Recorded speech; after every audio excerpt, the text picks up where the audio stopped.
ओम नमः शिवाय। एकादश रुद्रों की उत्पत्ति। पूर्व समय में जब इंद्र अमरावती छोड़कर भाग आए, तब उनके शिव भक्त पिता कश्यप जी को बड़ा दुख हुआ। फिर वे इंद्र को धैर्य देकर शिव की काशीपुरी में आए। वहां आकर गंगा जी में स्नान किया तथा विश्वेश शिव का दर्शन कर पूजन किया। फिर वहां पर प्रीति पूर्वक शिवलिंग की स्थापना करने चिरकाल तक तप किया। शिव प्रसन्न हुए। कश्यप जी ने वर मांगा कि हे ईश, मैं विशेषकर पुत्रों से दुखी हूँ, मुझे सुखी कीजिए तथा मेरे और पुत्र हों ऐसा वर मेरे और पुत्र हों ऐसा वर दीजिए। दैत्य देवताओं को पीड़ा ना दें, ऐसी कृपा कीजिए। कश्यप जी के ऐसे वचन सुनकर शिवजी ने तथा अस्तु कहा और अंतर ध्यान हो गए। इसके पश्चात शंकर जी अपना वचन पूर्ण करने के लिए कश्यप से सुरभि में प्रकट हुए। उस समय बड़ा भारी उत्सव हुआ, सभी मानो शिव रूप हो गया हो। उसी समय शिव के निम्न अवतार हुए: कपाली, पिंगल, भीम, विरूपाक्ष, विलोहित, शास्ता, अज्ञपाद, अपिबुर्धु, शंभु, चंड तथा भाव, ये 11 रुद्र के अवतार हुए। ये सभी साक्षात रुद्र के रूप तथा सुख के आगार हैं। इन एकादश रुद्रों ने देवताओं के हितार्थ संग्राम में बहुत से दैत्यों का संहार किया है और सभी मनोरथों को पूर्ण करने वाली है। दुर्वासा चरित्र। महर्षि अत्रि जी ने अनसुईया जी के पति हैं। उन्होंने पत्नी सहित ब्रह्मा जी की आज्ञा से पुत्र के लिए शिवजी की आराधना की।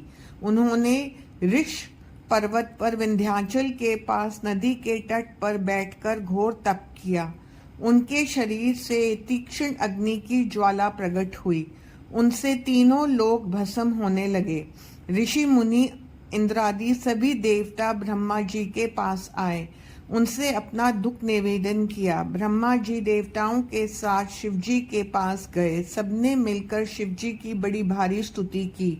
उनसे अग्नि के तेज का वर्णन करके उनसे उत्पन्न दुख का वर्णन किया। शिवजी ब्रह्मा तथा विष्णु के साथ बैठकर सम्मति करने लगे। फिर वे तीनों ही अत्रि ऋषि को वर देने गए।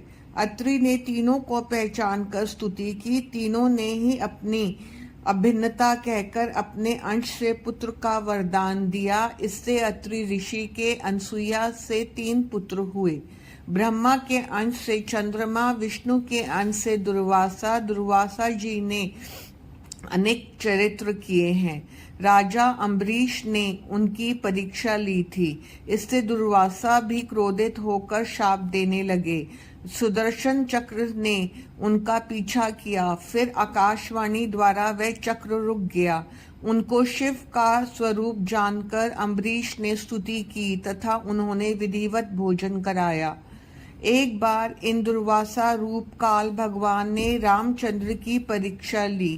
काल रूप दुर्वासा जी ने रामचंद्र जी से प्रतिज्ञा कर ली थी कि हमारे आपके संवाद में कोई ना आवे, परंतु लक्ष्मण जी वहां आ गए। इससे रामचंद्र जी ने अपने प्रण के अनुसार अपने प्रिय भाई लक्ष्मण को त्याग दिया। इससे दुर्वासा जी प्रसन्न हुए। इसी प्रकार दुर्वासा जी ने श्री कृष्ण भगवान की भी परीक्षा ली थी। वह उनके यहाँ भोजन करने गए। श्री कृष्ण ब्राह्मण भक्त हैं, ऐसा जानकर उन्होंने श्री कृष्ण जी की परीक्षा ली। तब श्री कृष्ण ने रुक्मिणी के साथ स्वयं रथ में जुटकर उन्हें बैठाकर चले। प्रसन्न हो दुर्वासा ने वरदान दिया कि तुम्हारे अंग वज्र के समान हो जाएं। ऐसे ही एक समय दुर्वासा जी जल में नग्न स्नान कर रहे थे। द्रौपदी ने अपनी साड़ी का वस्त्र फाड़कर उन्हें शरीर ढकने को दिया। वह वस्त्र जल में बहता हुआ उनके पास गया। दुर्वासा ने अपना गुप्तांग ढक लिया और द्रौपदी को वस्त्र बढ़ने का वरदान दिया, जिससे वरदान से द्रौपदी ने पांडवों को सुखी बनाया। इस प्रकार दुर्वासा जी ने अनेक चित्र किए हैं। हनुमान अवतार।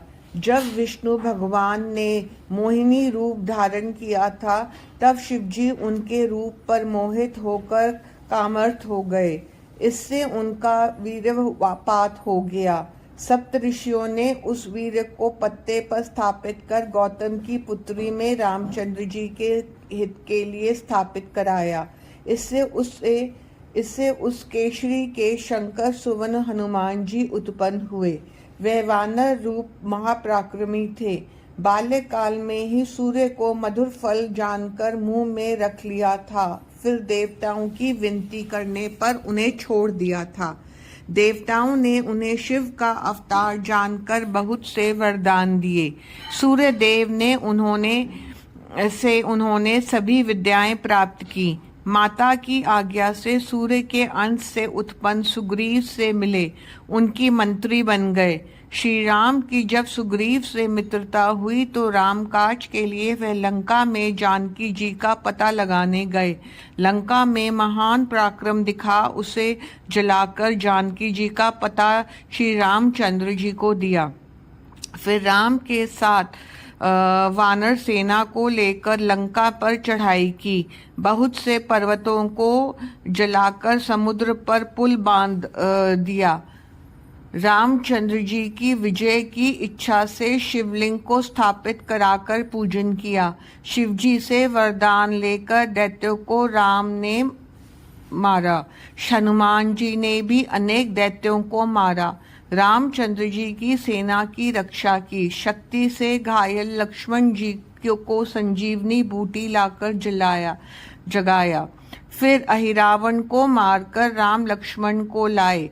अनेक लीलाएं करके रामचंद्र जी को प्रसन्न किया। महेश्वर अवतार। एक समय शिवजी पार्वती से विहार कर रहे थे। भैरव जी द्वारपाल थे। लीला विहार से उन्मत्त पार्वती जी बाहर जाने लगीं। जो भैरव ने विहार युक्त मन से उन्हें स्त्री भाव से देखा और बाहर जाने से रोका। पार्वती जी उसके भाव को जान गई और उन्हें शाप दिया कि तू पृथ्वी पर मनुष्य हो जा। इससे भैरव पृथ्वी पर बेताल हुए।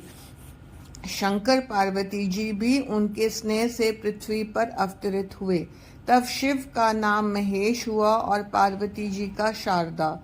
इस प्रकार शिव जी ने लीला की। वृषभ अवतार।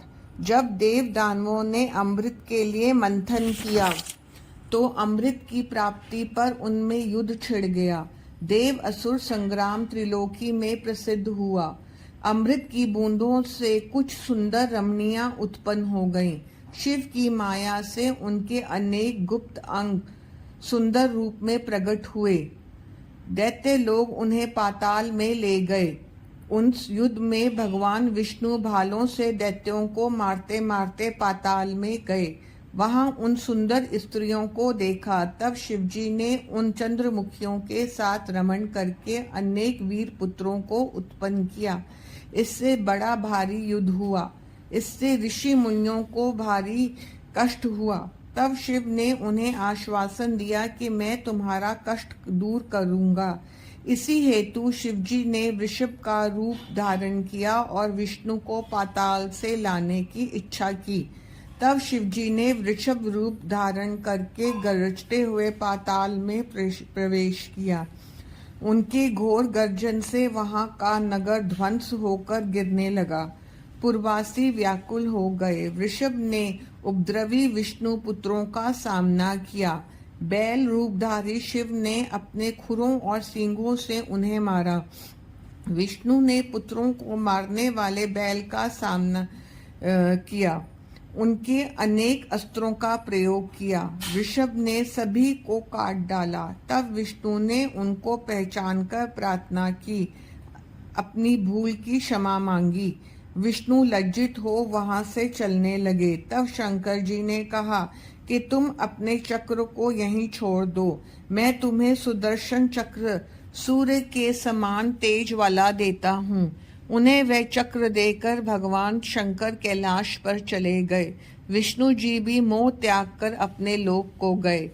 यही वृषभ अवतार की कथा है। पिप्लाद चरित्र।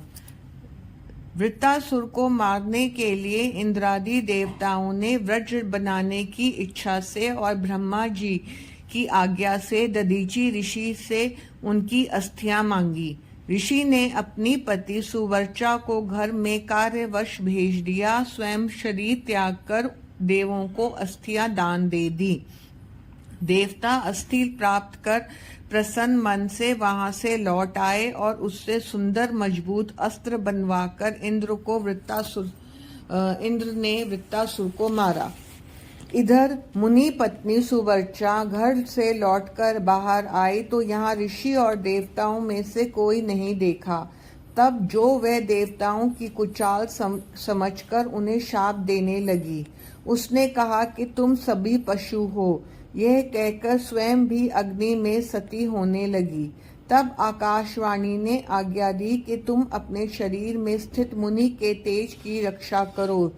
सगर्भा स्त्री अपने शरीर को न जलावे, यह देवों की आज्ञा है। यह सुनकर उसने राम पत्थर के द्वारा अपने गर्भ को विदीर्ण किया। उसने महान तेजस्वी पुत्र उत्पन्न हुआ। सुवर्चा ने उस शिव का स्वरूप मानकर उसकी वंदना की और फिर उसे एक पीपल के वृक्ष की जड़ में बैठाकर वरदान दिया कि तुम चिरकाल तक यहाँ ही निवास करके सबको सुख पहुँचाओ। यह कहकर स्वयं समाधि लगाकर पति के पास परलोक में चली गई। शिव अवतार जानकर विष्णु आदि सभी देवता वहां आए और उनका भारी उत्सव मनाया। ब्रह्मा जी ने उनका नाम पिपलाद रखा। तब महाप्रभु पिपलाद लोक कल्याण के लिए कितने ही काल तक उस पीपल की जड़ में तप करते रहे। इस प्रकार पिपलाद ने संसार में धर्म की स्थापना करके निवास किया। फिर उन्होंने संसार में लीला करते हुए राजा अरण्यक की पुत्री पद्मा से विवाह किया और अपने वृद्ध शरीर को युवा बनाया। उन्होंने पद्मा से 10 पुत्र उत्पन्न किए। उन्होंने और भी लीलाएं की। संसार में किसी से निवारण न होने वाली उन्होंने शनिश्चर की पीड़ा को दूर किया। उन्होंने कहा कि जन्म से 16 वर्ष तक कोई भी शनि की पीड़ा से दुखी नहीं रहेगा और शिव भक्तों को यह बाधक ही नहीं होगा। यह यदि इसके विपरीत शनि कहीं पीड़ा पहुंचाए तो यह भस्म हो जाएगा। गाधी, कौशिक तथा पिपलाद ये 3 महामुनि स्मरण मात्र से ही शनि पीड़ा का नाश करने वाले हैं।